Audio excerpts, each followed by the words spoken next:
मैं कहता हूं कि no one is waste, you can convert waste into wealth. चाहे कोई इंसान भी वेस्ट नहीं है, चाहे कोई मटेरियल भी वेस्ट नहीं है। Appropriate technology and appropriate leadership अगर होगी तो कचरे से भी सोना बन सकता है।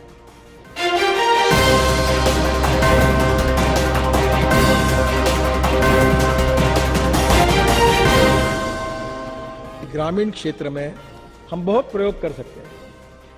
तो हमारे गिरिराज सिंह मंत्री है, मैं उनके विभाग में एक वर्धा में एक इंस्टीट्यूट है, महात्मा गांधी विज्ञान इंस्टीट्यूट, मैं वहाँ गया था और उनने मुझे एक बॉटल भेज दी, उसमें एमिनो एसिड था।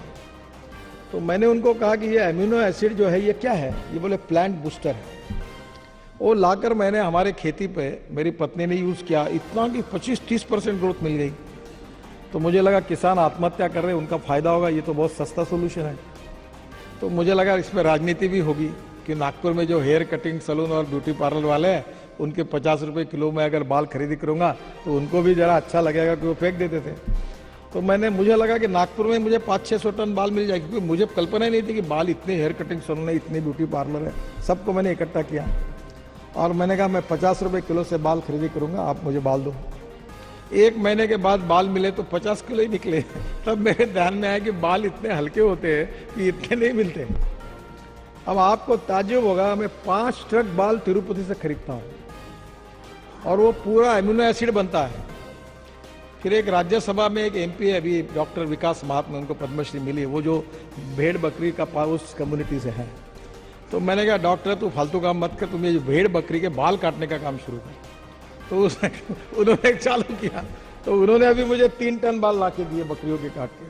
तो गांव के लड़के उतने होशियार है कि उन्होंने कुत्ते के बाल, बैलों के बाल, भैंसों के बाल काटना शुरू किया, उससे भी एमिनो एसिड बनता है।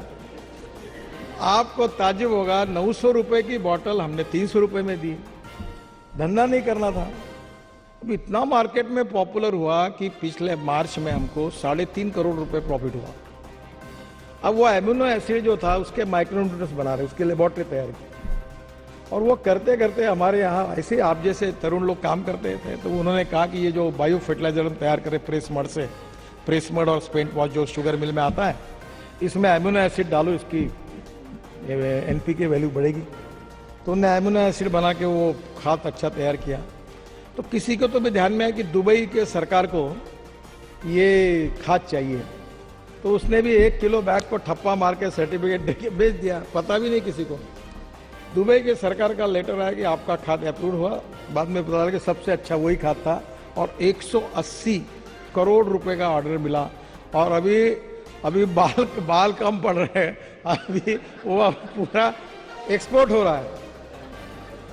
अभी 90 कंटेनर चले गए और बाल कम है। तो अभी मैं कहता हूँ बच्चों को कोमड़ी के लाओ और कोई कुत्ते के लाओ, बकरी के लाओ, भैंसों के लाओ, बाल चाओ।